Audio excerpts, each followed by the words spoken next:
Okay. It's a great day to talk hockey on HabsCast. Welcome to HabsCast. I'm your host, Eric Macramalla. I am here with Grant McCagg, 2 C's, 2 G's, and everything. Montreal Canadiens. HabsCast, of course, is your podcast about all things Montreal Canadiens. We do this podcast after the Montreal Canadiens won yet another game, beating the Sabres 4-2 last night. Montreal Canadiens now stand second in their division. First in their division. Tied for first in division with the Red Wings. Yeah. We'll talk about the Sabres game last night. We'll talk about the Montreal Canadiens potential goaltending battle between Dobes and Montembeault. Canadiens call up Joshua Roy. Canadiens call up Mark Delgado and send down Owen Beck. So a lot to chat about today. And over in the KHL, Alexander Zarofsky is playing some pretty good hockey. So a ton to talk about. Grant, welcome to your own podcast, HabsCast. You watched the game last night.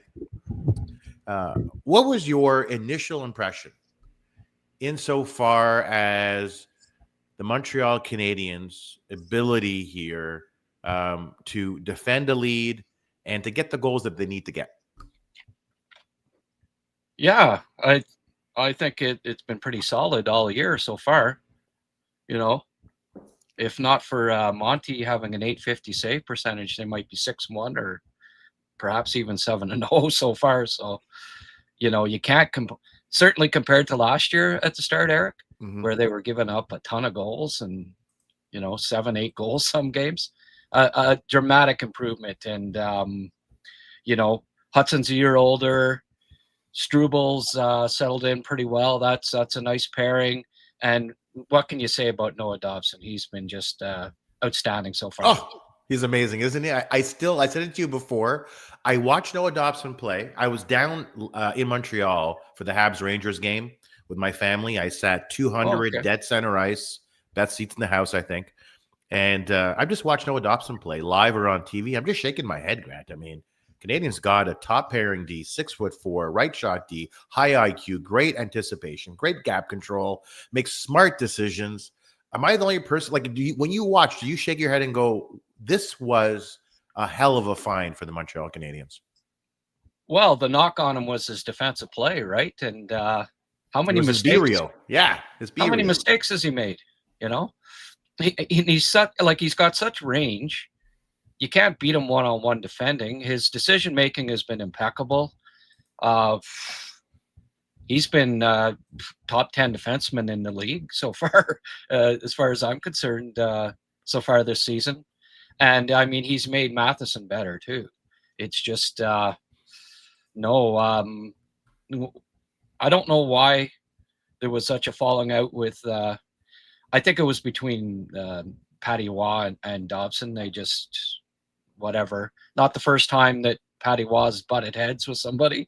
It was the other way around one time when he was a player and the other guy was a coach. But I think this will go down as truly a great acquisition, a great deal by the Canadiens when we look back at this in a decade's time. So let's focus first on what was great in last night's win against the Sabres. There are moments, I call them grab my kids and hold them in front of the TV and point stuff out moments. It's a very long sentence, but one of those moments it happened a couple times in the game, was Demidov and Hutson. They clearly are two highly skilled players, arguably the most skilled players on this roster. When they are on the ice together, the stuff they do together is special. It seems though Lane Hutson can handle Demidov, and Demidov loves playing for Lane Hutson. Through your scout lens, when you watch Hutson and Demidov play together, what's your reaction to how they play together? Well, what I liked the most of anything last night was at the end of the period when they're both on the tablet there. They're the only two people left sitting on the end of the bench and going over plays together, right? I think it was probably the one where Demidov made one too many passes back to Hutson when he should have shot. But that's the only. If one of them decides to start shooting instead of passing it back and forth to each other, they could score, huge amount of goals. Yeah, there's obvious chemistry between the two so far. I'd even go so far as to suggest that sometimes maybe Demidov has passed up the better pass to a line mate when he's looking for Hutson. Like, it seems like that's his first option every time, and that will change his. They'll show him the video on it. There were a couple instances last night where that was the case too, where Kapanen was the option in the center of the ice, and he's looking for Hutson all the time, which isn't terrible because they're two so dynamic players, and they're going to click for a lot of great plays this year. And I like that Suzuki is now playing with Demidov on the second power play, and we can see those two starting to work together. But I cannot wait till Demidov and Hutson are on the ice together with a man advantage. That's coming soon. He is Grant McCagg. I'm Eric Macramalla. This is HabsCast, all things Montreal Canadiens. Diving into the game last night, Sabres, Canadiens. Canadiens won that game 4-2.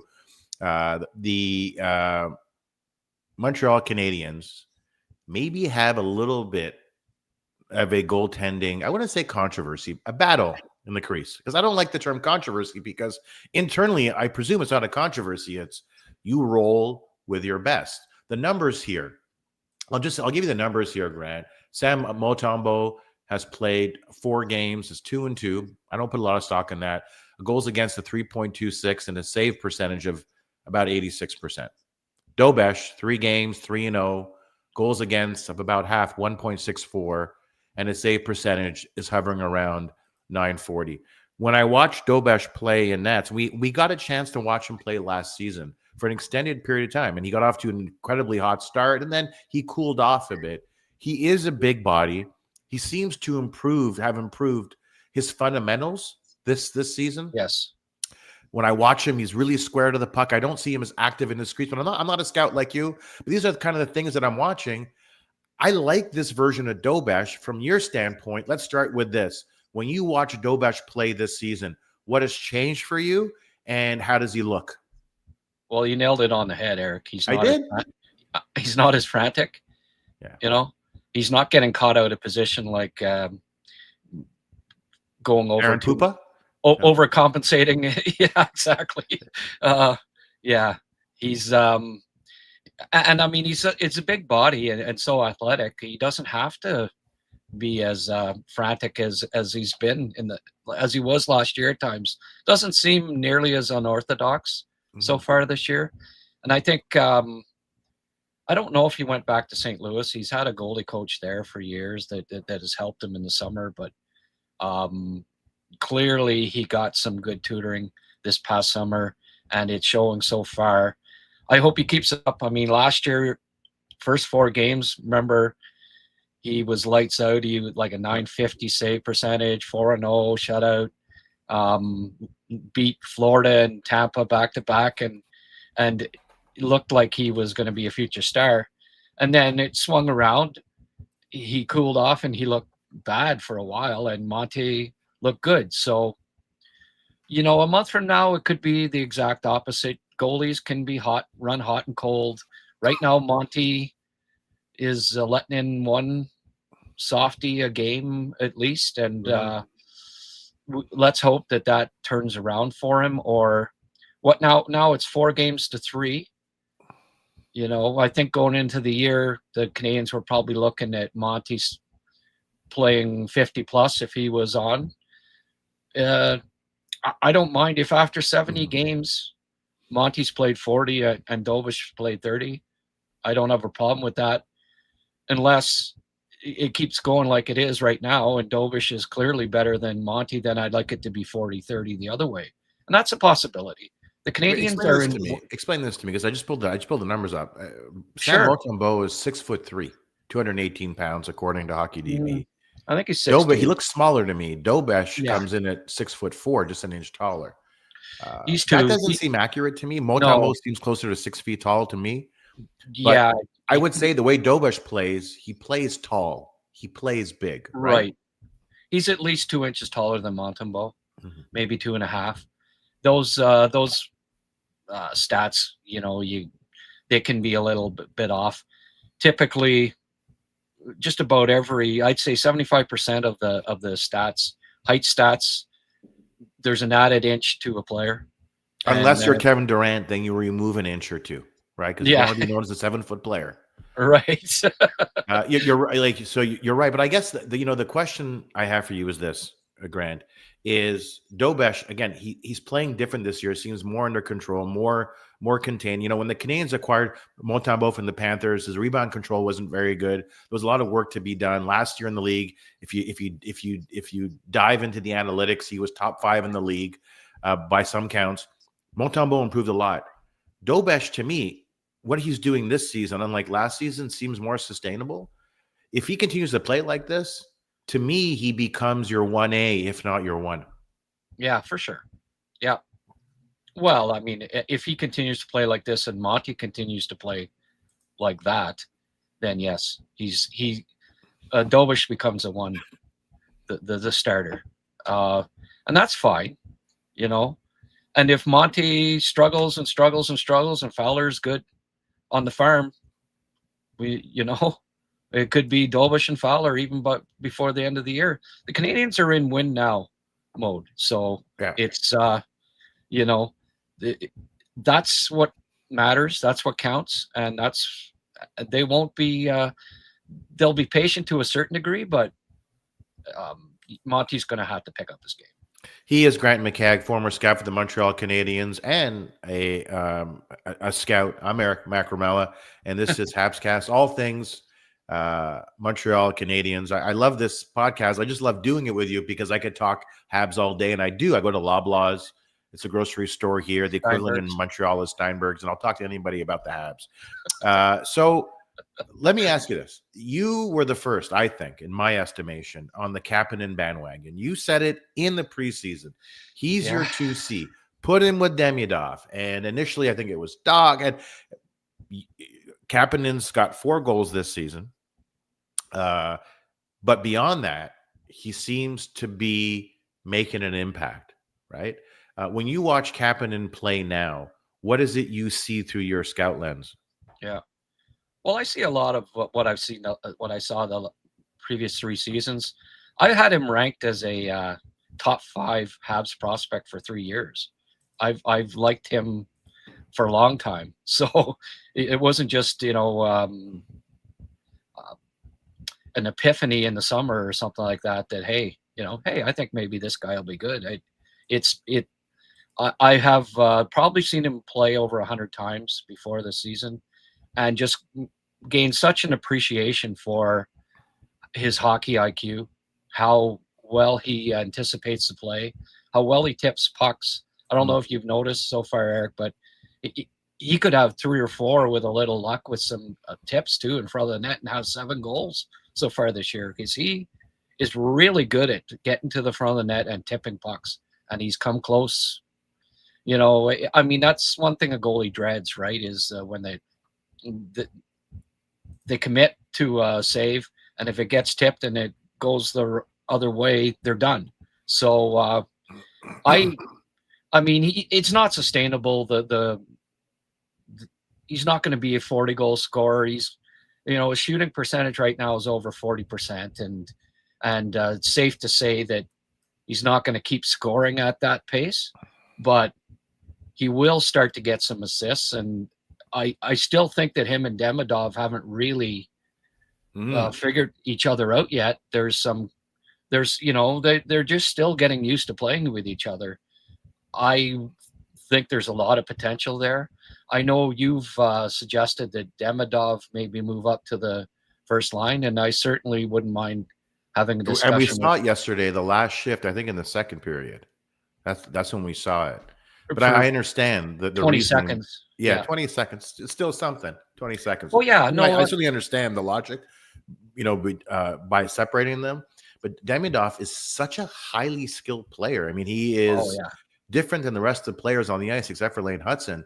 And he needs someone that shares his IQ, his vision, and his hands. And let's not forget about one thing we don't talk about when it comes to Demidov. He is physical. He's a beast out there. I mean, is he still 19 years old, Grant?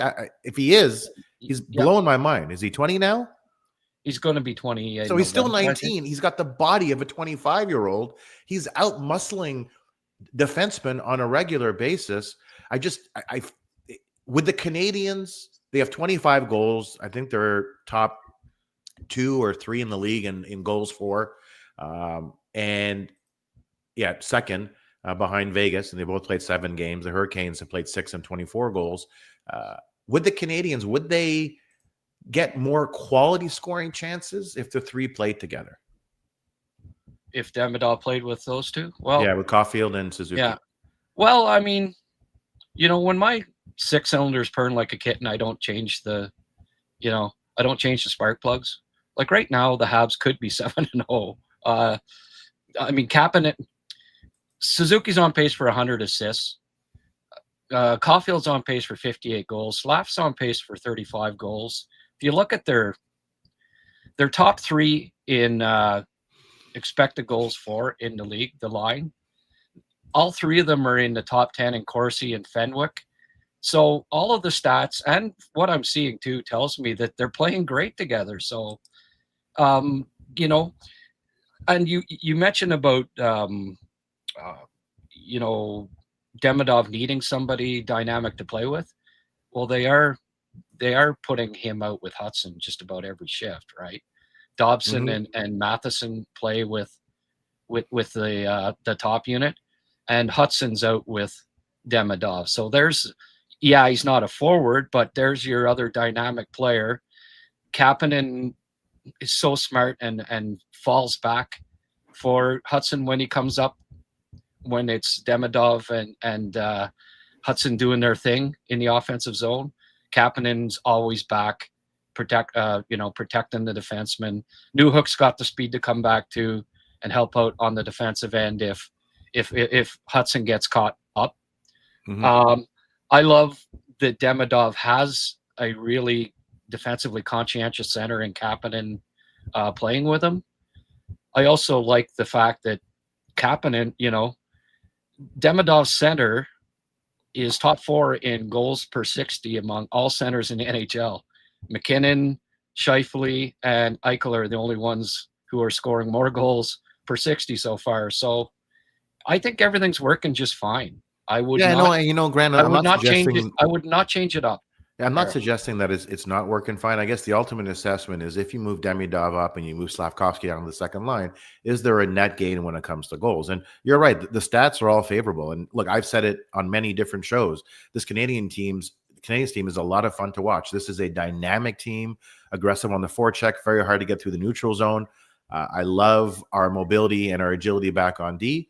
On the flip side, it's important to remember what we talked about before the season started, and that's strength of schedule. The Canadians started against Toronto, Detroit, Chicago, Seattle, Nashville, the Rangers, and Buffalo. Of those teams, Toronto is a strong team. So strength of schedule favored the Canadians, and they're playing the Flames on Wednesday in Calgary. Calgary is last in the National Hockey League.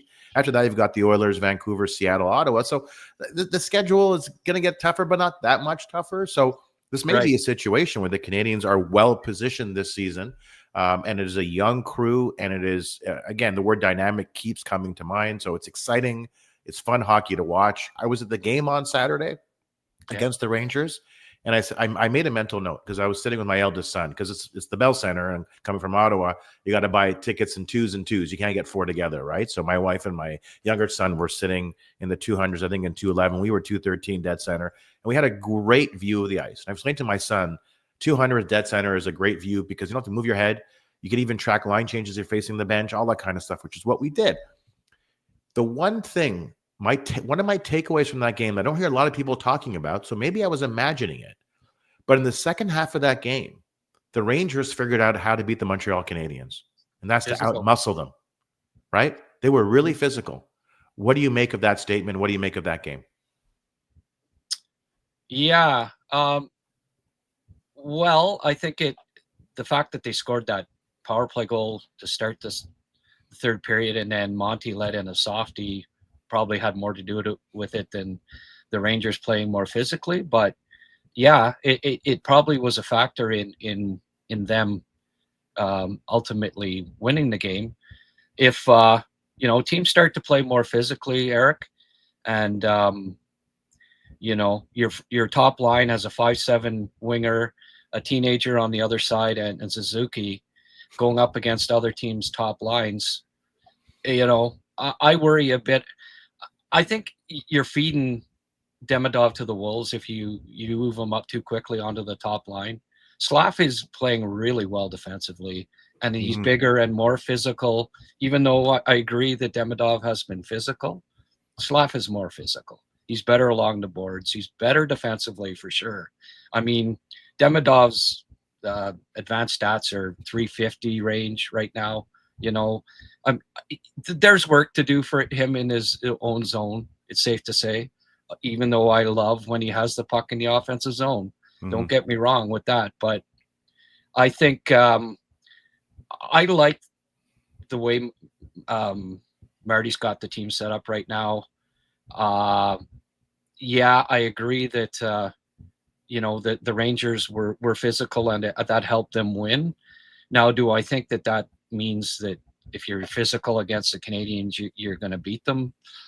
We'll see. That's one game, and if it becomes a pattern, then certainly that's something that you would worry about, and perhaps you would, instead of calling up Joshua Waugh as they did today, maybe the next time they call up Florian Jacki. Well, I mean, speaking of the other Jacki, Arbor Jacki just goes to speak to how important he is to this team now, because this is a team that was out-muscled in the second half of the game on Saturday, and you need a guy like Jacki. And I don't know now if it's an open question as to whether he sits or plays on a regular basis. I think he's got to be in your lineup, Grant. Curious as to what you see, because it looks like Jacki's game has evolved a bit. He's making better choices. He's not going to be an all-star by any means, but he's functional and he has utility. Curious as to your views on Arbor Jacki. Well, playing over Struble, I prefer Struble, but and I think Struble's is excuse me, hits. I don't know their career hit totals, but I think it's close. He hits quite a bit. Very, very strong, very physical. I love him in front of the net. He moves guys out. Pound for pound, I don't know that there's a stronger guy in the league than Struble, and I've really liked his game, and I think he plays well with Hutson. So if and when Gooley's back, you take Struble out and you keep Jacki in because he might beat up a couple. He might stop other teams from running a roughshod over the Canadians. Is that what you're? No, I think you make a great point. I mean, Gooley's injury is a significant injury for this team. He's asked to do a lot of things for the Montreal Canadiens, does them well, and he's a big, strong body who plays a fearless brand of hockey. And so the Canadiens do need him.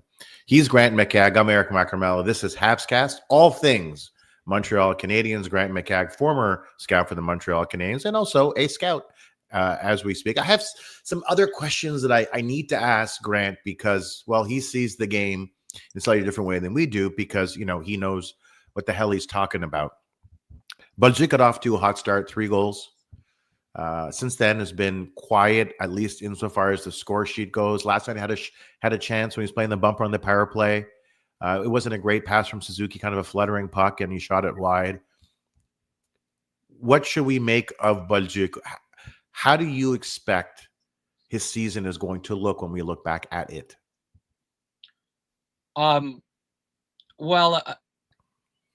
Because he's had different line mates, with Doc's injury and stuff, he's moved around a lot, and I'll give him a little bit of leeway in that regard. The last 3 games he's kind of had, you start out and you're trying to get chemistry on a line, and then it gets completely moved.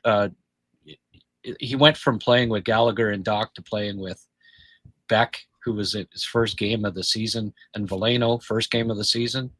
So I'll give him a little bit of leeway there. Hopefully he gets settled on a line and they start to find some chemistry.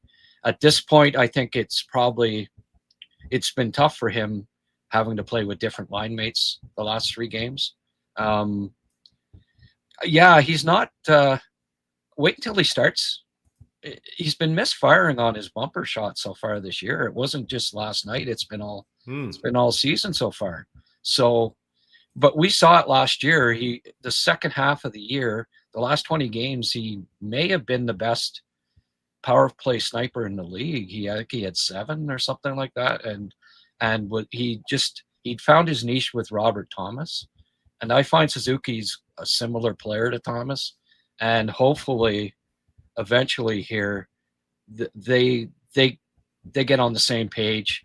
Bolduc gets open in that bumper position. Suzuki doesn't flutter the pass to him, and he starts. He's got a wicked shot. 2 straight years, 50 goals scored in the queue. Only one in the past 15 years to do that. He is a sniper. He has a great shot. I've liked his physical play and his defensive play. So once that starts clicking, like his 3 goals that he scored, none of them were from power play in the bumper spot. So when that starts to work for him, if it does, I could see a 25 to 35 goal season from him while playing a physical game and well defensively. Hopefully he gets regular line mates as Doc gets healthy here, and they maybe put him, Doc, and Gallagher back together. That line, was pretty solid the first few games. Yeah, Michael Word is listening live to this, says Bolduc will be fine. Michael, I don't know if you misspelled Michael, your own name, E before A. I don't know. I remember when I was in grade 10, I spelled Michael wrong on some essay, and the teacher said, don't worry about it. Even Michaels spelled their own name wrong. But I agree with Michael that Bolduc will be fine. It's a great lesson or a great reminder not to overreact. You don't overreact to his first 3 games, nor to react to his last 4 games. Right. When you assess a player, you're looking at, okay, can he repeat what he did? Like with Lane Hutson, he signs this big deal. Can he repeat what he did? Well, yeah, because he's got the IQ, the anticipation, the edge work. He's got really good hands. All of that means, of course, he's going to continue to do what he's done, and will do it even better. You watch Bolduc play, great anticipation, high IQ, not afraid to go to the dirty spots. He's got really good hands down in. He scored some goals in some dirty areas and makes it look he's got more room than he actually does. So Zach Bolduc is going to be just fine. He's a great addition to this team. The Montreal Canadiens are better with Zach Bolduc. A player who I thought in his first game made the Montreal Canadiens better was Veleno. I said, the Canadiens are better with him. I saw him play live in Montreal. His head was up. He was going to dirty spots. He was retrieving the puck. Didn't see a lot of turnovers. He seemed like a trustworthy bottom 6 forward. Since then, some people are not as fond of his game based on what they saw yesterday. Curious, what does Grant McCagg think about Joe Veleno? Yeah. Yeah. Funny how one game it can be, we can be a little reactionary. I like his speed and in his compete. And yeah, he's not afraid to, he's been battling. I liked him in preseason. I liked that I saw more competitiveness from him. I saw a guy that wanted to win a roster spot, right? And you're right, he was good. He was noticeable in that game on against the Rangers. My beef with him, and it's going back a while, is just plays die on his stick in the offensive zone at times. Explain He'll look good. He'll look good until. What that means. What's that? Can you explain what that means? That the play dies on. The play dies on his stick. Yeah. Well, like he gets he can come rushing out of his own zone like he shot out of a cannon. Come up, bring the puck into the other team's zone, and then the play dies. Right. Sorry, you're referring to Veleno or to Newhook? I'm confused here. Oh well, they're similar. They're similar in that regard. You just described Alex Newhook. Yeah. Yeah. No, he's Alex Newhook 2.0, but not quite as quick. Yes. But but to Alex's credit, 43 games to get 3 assists last year, and he got 2 last night. He's got 3 in his first 7 this year. I hope that he's a 40 to 50 point guy this year, and that finally breaks through a bit offensively, because I think there is enough. Like, he's such a speedy player, and I think Marty's been drilling into him that, the harder you forecheck, the harder you work, the harder you play defensively, breaks will come for you, and you'll get more points if you work harder. And I've seen a development and evolution in his work ethic over the past year that makes me think that he could be a 40 to 50 point scorer, two-way energy, middle line player, and that's a pretty decent asset. He is Grant McCagg. I'm Eric Macramalla. This is HabsCast, all things Montreal Canadiens. Well, maybe this is a good time to address an issue that the Canadiens will need to address this season if they want to be able to compete against the better teams in the league, and that is secondary scoring. I think that's something we're seeing the Canadiens are lacking. When you see Josh Anderson on, or now Bolduc on, or you see Doug will be coming back, and Jake Evans, it seems as though when you're watching these games, you're saying to yourself, it seems unlikely that they're going to score a goal outside of our top line and maybe your man Kapanen and Demidov, that the secondary scoring is a bit of a challenge. How important is that, and where do you think the Canadiens stand insofar as secondary scoring goes? Well, I think Bolduc's gonna contribute that way. Galley will as well. Evans had 7 or 8 shots last night, and he'd only had 2 in this first 6 games. So he woke up a little bit there and started to shoot the puck and get more offensive opportunities. I don't know if it's because Gallagher was on their line or not, but I thought that the Anderson finally, that for the first time this season, the Evans line looked like it could create a bit of offense. Obviously, their main job is going to be shutting down other teams' top lines, but if we can get a healthy Doc, if he and Bolduc can keep developing some chemistry there, I don't mind I think that there's some scoring depth on this team. It's if you look at the lineup, I don't have it in front of me, but there's quite a few players that have 3+ points or 4, and I think that that's a sign that the scoring depth is better than it has been in the past. I believe.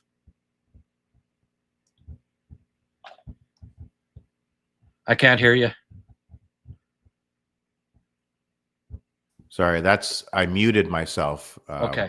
That's what my wife will often do to me when I'm talking. She'll mute me. So I was saying, you talked about scoring depth. You're right.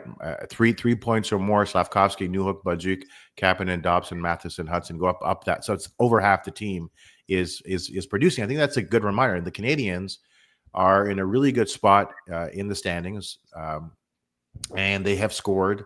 They have scored the second most goals in the league. Now they've given up 20, so that's like bottom 6 or 8 in the league. As you said, Motombo has given up a couple softies. It's early, but I think the bottom line is, while it's early, we don't want to overreact to anything. Every team has its issues, but I think what we're seeing with the Montreal Canadiens, Grant, is a team, I think for the first time in a long time, that is able to compete every single night and has a legitimate shot at winning a game every game they play. And it's a testimonial in part to Marty St. Louis, to Ken Hughes and Jeff Gordon, the way they have built this roster and how tough it is, Grant, to build a roster in a CBA environment where it effectively ties your hands, because there's a salary cap, salary floor. The business model is the same for every team. Most teams know what they're doing, so they'll hang on to top-end talent and jettison high draft picks that didn't work out. But the Montreal Canadiens not only an exciting team, but more importantly, Grant, they're a successful team. They look like a team that is going to be successful this year. And I find that to be really, really exciting. Speaking of that success, let's talk Mike Matheson for a moment, if we may, because he has been someone that has divided the fan base. He plays a lot. I think last night he might have played 24 minutes. He played more than Dobson. When I was at the Ranger game, he was on the ice a lot. He is a wonderful skater. Has got some obvious offensive upside to his game.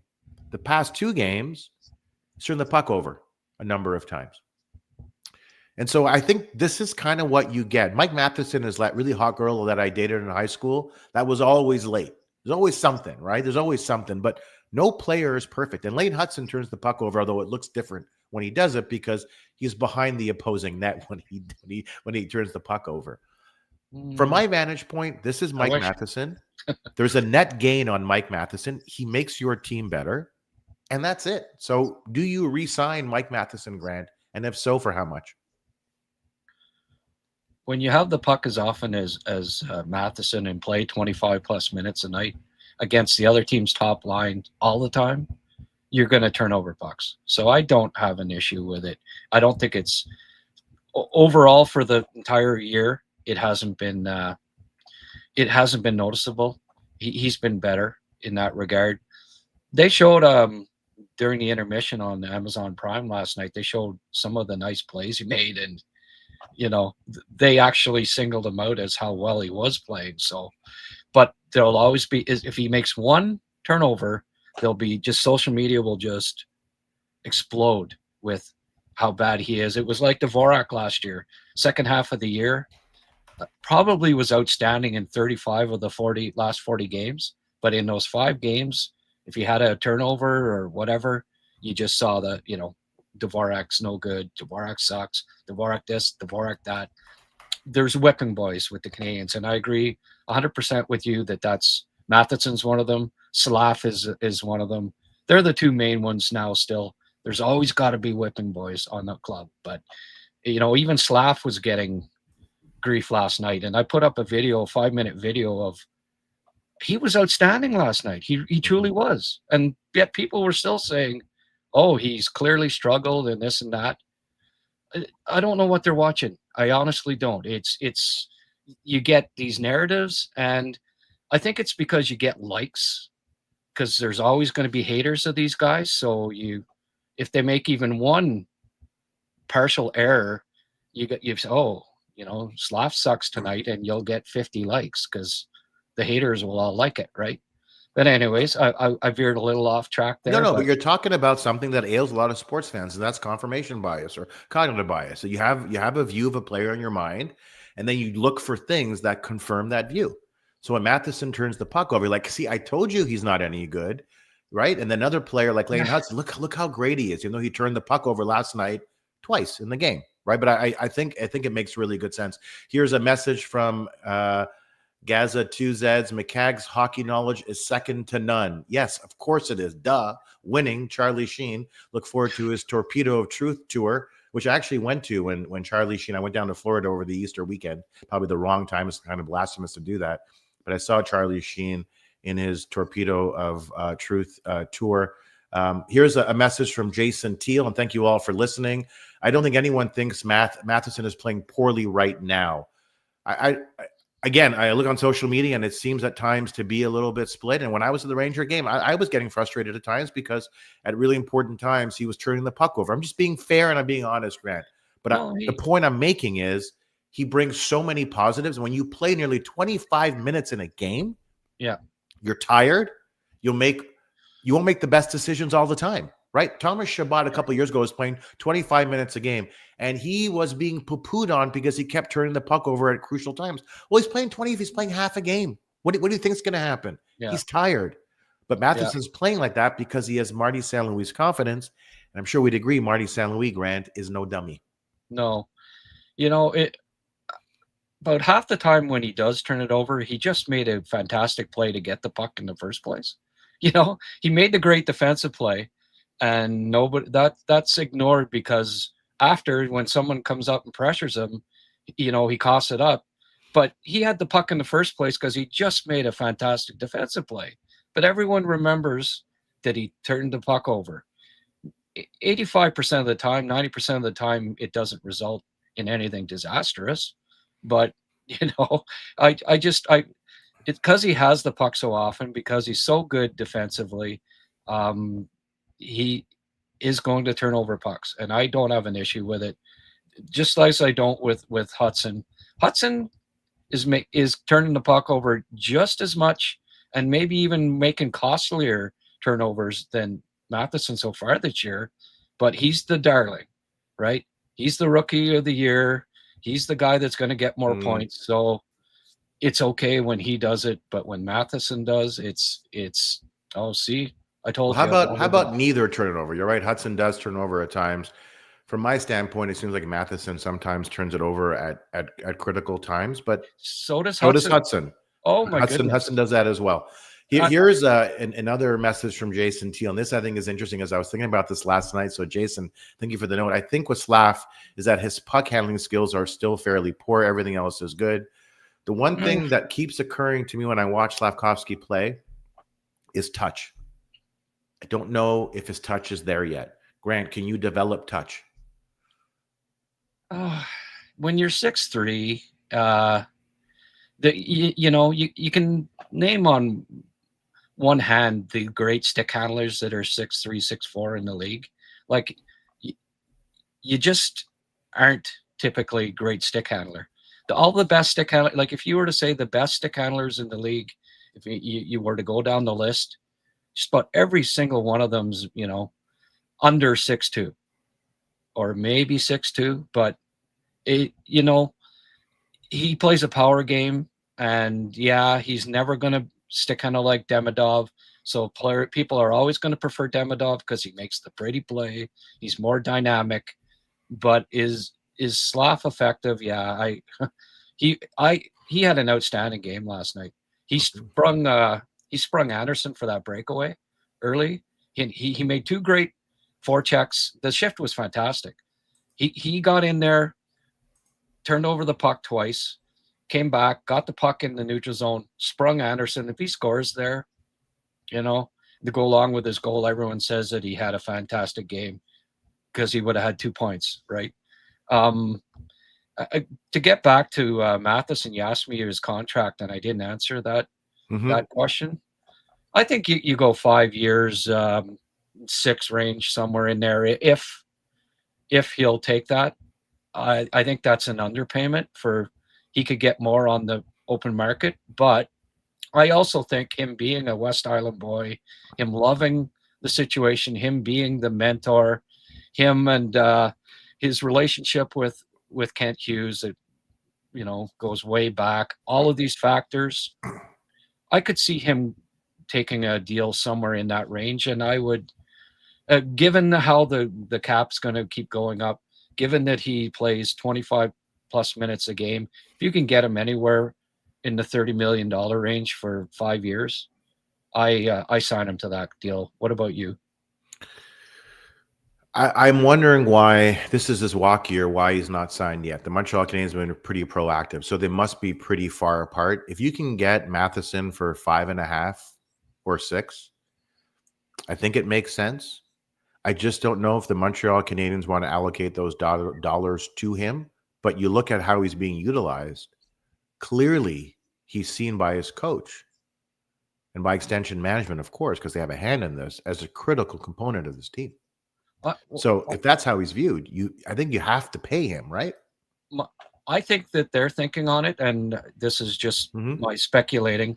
If they're out of the playoff race at the trade deadline, they'll deal him to get assets. If they are in the playoff race and it's looking that way, I think that they're comfortable that Matheson's not going to walk because of the ties to him being a Montreal boy, the team being a team on the rise, him being an important part of it. And I don't think they're worried that he'll walk in free agency. I think they think that they could sign him after the trade deadline. And they're kind of waiting to see because you don't know, Gooley's injured now. Doc, a couple more key injuries. Go on a slide. Maybe they aren't in the playoff race in late February. And then if you just signed the guy to 5 years, then you start to, geez, maybe we shouldn't have gone that route. Maybe we should have waited and traded him at the deadline. So I that's my thinking, that's how they're looking at it, but I could be way off. That's just speculation. I mean, I think the Canadians would re-sign him. He's probably looking for something around $7 million a year, right? That's my sense, a 5 to 6 or 7 year deal at $7 million. And I think the Canadians, that's fair. It's fair, but I think the Canadians are maybe reluctant at this point to do that. They want to see what you have in Reinbacher, want to see what you have in the rest of the decor, and want to see, do they want to save some cap space and get some more scoring, which is what this team needs. We have lots of messages coming in, so thank you all for sharing your comments. We love to get your comments. They help steer the direction of HabsCast, a podcast all things Montreal Canadiens. There's one here from Cuckoo K. Joshua Roy and Mark Delgaizo recalled from Laval Rocket, and Owen Beck has been loaned to Laval. Absolutely. Beck is down. Juan and Delgaizo are up. Adam Enstrom has not been called up, so probably on the D side, the Montreal Canadiens want him to continue to develop in the AHL. What do you make of those two call-ups, starting with Joshua Roy? Yeah. I was a little surprised that Raw got the call up, but I think in part it's Beck is helping Laval now more than Roy. And if it's just to sit in the stands, I think at this point, Beck's ahead of Roy on the depth charts, and he's the more important player to develop. So Joshua Roy being called up is likely to sit in the stands for a couple of games, and Beck to go back. He was playing with Meshar and Davidson, and I think they were the top line. They were playing fantastic, and I think they, called him up for a couple of games when Laval isn't playing too often.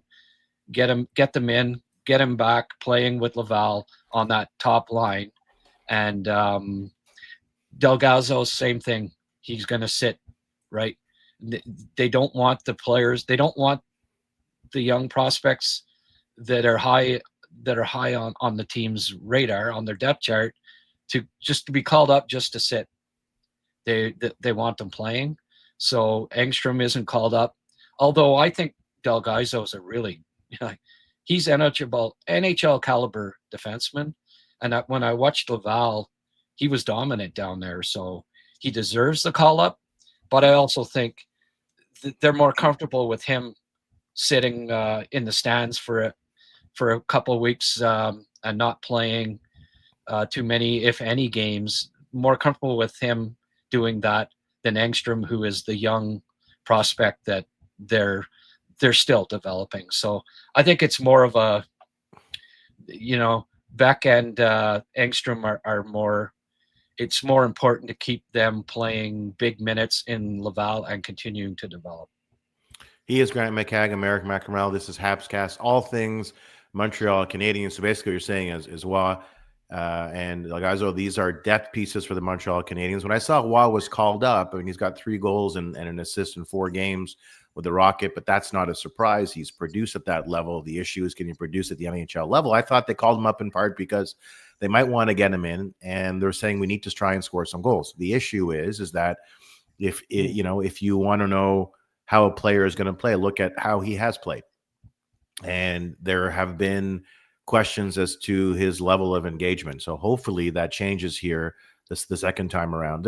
We got a text here from V Dassey, and I want to mention a player, Grant, we haven't talked about, but we should be talking about. He says Carrier and Dobson are playing great at both ends and don't get enough credit. Carrier winning the puck versus 3 Sabres on the Kapanen goal was clutch. Yeah. Before Carrier joined the Canadiens last season, the Canadiens were the 5th worst team in the NHL. Yeah. After he joined the Canadiens, they were the 6th best team in the NHL. Now, there are other things. They were learning the hybrid defensive system, yada, yada, yada. We get all that. But my goodness, Carrier doesn't shy away from physicality. all he does is make great decisions on a regular basis. I absolutely love him. I don't understand why the Preds traded him for Justin Barron. I remember when I saw the trade, I was shaking my head like, really? Huh. I guess maybe they haven't done their due diligence. No offense to Justin Barron. It's just that Carrier is like, he's the guy you need if you want to win games. Like, do you love Carrier as much as I love? Because I love him. I'm going to send him a letter and say, I love you. Yeah. Can I get your autograph? No, I love you. I don't want anything because that's true love, right? Oh, okay. No, I get that. Good I sure looking hope too? you do. Is he good looking too, Eric? Or No, I love the way he plays. Do you love the way he plays? Absolutely. The most underrated player on the Canadiens, I think it's safe to say. One of the best third pairing defensemen in the league would be another comment that I would make. The fact that the Canadiens have him playing a third pairing defense this year is one of the things that makes them so good. It's one of the main reasons why they're 5-2. He's the guy that, okay, well, it's going to be Jack-Eye tonight. Oh, it's going to be Struble. It's going to be, just put anybody with him and he'll make them look decent. I love his competitiveness. For his size, he plays 30 pounds heavier.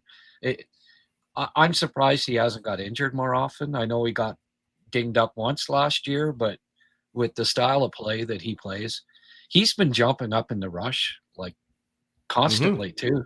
He's got the second most points among defensemen after Hutson, obviously, since he got traded to the Canadiens, which is another interesting stat. Yeah, he had a release from the slot. He had a shot from the slot yesterday in the game against the Sabres. Yeah. He thinks he's Lane Hutson. I love it. No, I think Lane's rubbing off on him, saying, "Oh, wait a sec, I can do that," And he's been trying more and more offensive things, but it's not just. I think he's stellar defensively, but he's been helping the team, joining the rush, carrying the puck up, and contributing offensively too. So both ends for me with Carrier. I've liked Struble since he came back in the lineup. I think the defense is a key reason why the Canadiens are off to such a great start. He is Grant McCagg. I'm Eric Macramalla. This is HabsCast, all things Montreal Canadiens. There was a message here. I'm just looking for it. I seem to have misplaced it, but the gist of the message, here we go. It's from Sheldon Hughes. That's a great name, Sheldon Hughes. Sounds like the name of a judge. If Marty wants more goals, play Bolduc with Demidov. So I don't know if that means shift Bolduc from the left wing to center or play them on the same line. What are your thoughts, Grant? Should those two players, because actually I kind of like the idea, because Bolduc to me, man, is a hockey player through and through. He can do a lot of different things and do them well. Yeah. Well, I've liked Demidov, Newhook, and Kapanen, but if I were to make a change on that line, and I have mentioned it before, and I don't disagree, it would be Bolduc replacing Newhook and have that trio together. I really like the look of that. Demidov's a supreme playmaker. Bolduc's a goal scorer. Alex Newhook isn't a goal scorer, it's safe to say. And Kapanen all around. So I'd like to see that trio at some point. Bolduc, Kapanen, Demidov. I don't disagree with it. But Newhook's playing well. Bolduc, Gallagher, Doc looked like it had potential too. I don't mind them going with those with the lines that they started the year with for a bit longer, and if it keeps working, you don't necessarily have to change it up. But I agree. I'd like to see Bolduc with Demidov and Kapanen at some point. That is Grant McCagg. I'm Eric Macramalla, and this is HabsCast, all things Montreal Canadiens. We're running out of time here. Want to get your views on a player who's not in the NHL. He was drafted by the Montreal Canadiens this past entry draft. Alexander Zorofsky. He's playing, by all accounts, playing really good hockey in the KHL. What are your views? What's your analysis? Oh, look at that. You've got some vids. Please. This is why you're Grant McCagg, and I'm just the Egyptian magician with low IQ. Tell us what it is you see with Zorofsky. This was his goal today. I don't know if he scored again. I haven't. I saw this one. So which one was he? Oh, there. Okay, he's the one who scored there. Okay, I see. Yeah, he's the guy in the middle here, gets the rebound. Bing. What did you like about that goal? Oh, his anticipation and Bill. He's not afraid to go to the front of the net. He's second in the KHL in goals per or points per 60 minutes. It's following a very similar pattern to Demidov. Demidov for the first half of the year was over 4 points per 60 minutes and was leading the KHL. And I don't know if Zurowski is now. He's either 1 or 2 in points per 60 minutes in the KHL as a teenage rookie. The exact same pattern as Demidov in that regard. I love it. They've got another great one coming. The drafting, since Marty Lapointe's been part of the drafting of the Canadians, if you really, if I did an in-depth study of since 2018, it's been top of the league. I don't think you can say without doubt it's been top 3 among all teams. And every year they get at least one steal. And Zurowski, to me, should have been top 20 undoubtedly if you were to redraft today, but I realize it's early in the draft process and we'll give it time. But yeah, the Canadians he's rounding out his game. The stick handling and the offensive skills were always there. Just has to get more explosive in his skating, but he's improving his defense, high IQ. I like him more than Hage at this point. I think he's got more upside to be a top 6 player in the Canadians down the road than Hage, and I like Hage a lot. So that just tells you how much I like Zurowski. So maybe let's get out on this a message that came in from Francois Bedal, because I like this message only because to me it speaks about the future, and I always want to end on a positive note. And I think we can all agree that the Montreal Canadiens are in a good spot insofar as sustaining success long term, and their salary cap looks good. Francois said cap space is fine this year, but might be tricky next year. Approximately $26 million for Matheson, Doc, Jack-Guy, Bolduc, lining goodbye. He says second line center 8.7. Here's the bottom line: is Ken Hughes and Jeff Gordon have managed the salary cap, I think, so well here. Next year they have about 75 million allocated to players. The cap next year goes up to $113 million. 130. So it gives you plenty of room to sign Matheson. Laine is going to be gone, I would assume. It gives you, and he was in at 7.8 million, I believe, a year, his AAV. So when I look, and Francois, thanks for your note, because it's a really important note, is that let's remember the cap is going to go up to 113 million from 104. So that's substantial. It's significant. The Canadians are in such a good spot, Grant, but that by 2030, they'll have their core, their Caulfield, Suzuki, Hutson, Slafkovsky, Gooley, I feel like I'm missing one, signed, and they will account for just 47% of the cap in 2030. Those are my projections.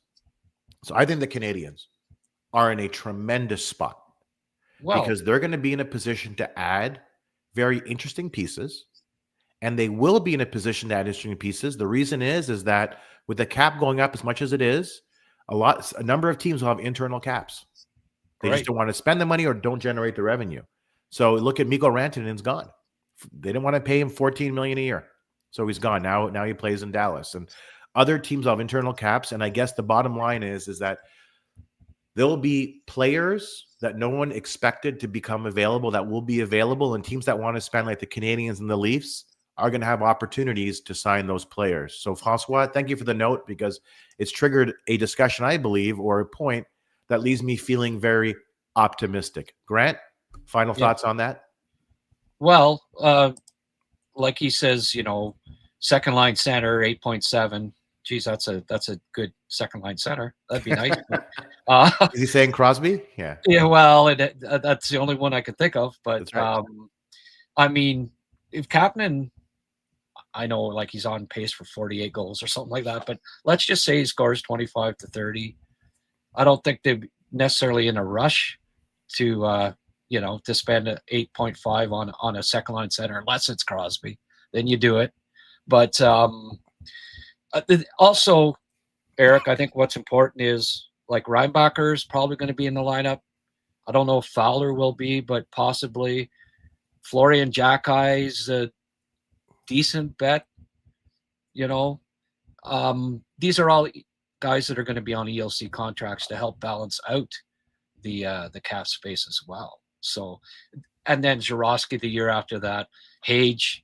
Like each year over the next 3 or 4, there are players that will be expected to come into the lineup as the cap's going up too, right?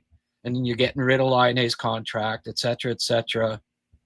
I don't see there being a Montreal, because they have so much good young talent that's coming up and good young talent that's going to still be on entry-level contracts next year. There's not going to be a cap issue with this team in the foreseeable future. Grant, thank you so much. The Montreal Canadiens coming up, games against the cellar dwellers, the Calgary Flames. That's on Wednesday. Back-to-back games in Edmonton against the Oilers on Thursday, and the Canucks on Saturdays. The Flames, the Oilers, and the Canucks. I think of those 3 games, the Canadiens should go 2-1 at the very worst. And this we talked about at the beginning of the season with strengths of schedule. The Canadiens are 5-2, which is kind of what we expected. So pay attention to the schedule to have a sense as to how the upcoming week will go for the Montreal Canadiens. The upcoming week's going to go fine, but this went better. Grant, thank you so much for your time. Thank you for the insight. Former scout for the Montreal Canadiens, a hockey scout, and someone that knows more about prospects than I think anybody in the entire galaxy, if not universe. Grant, great job today. He's Grant McCagg. I'm Eric Macramalla, and this is HabsCast, or was HabsCast, all things Montreal Canadiens, and may I say a live version of HabsCast. Chat soon.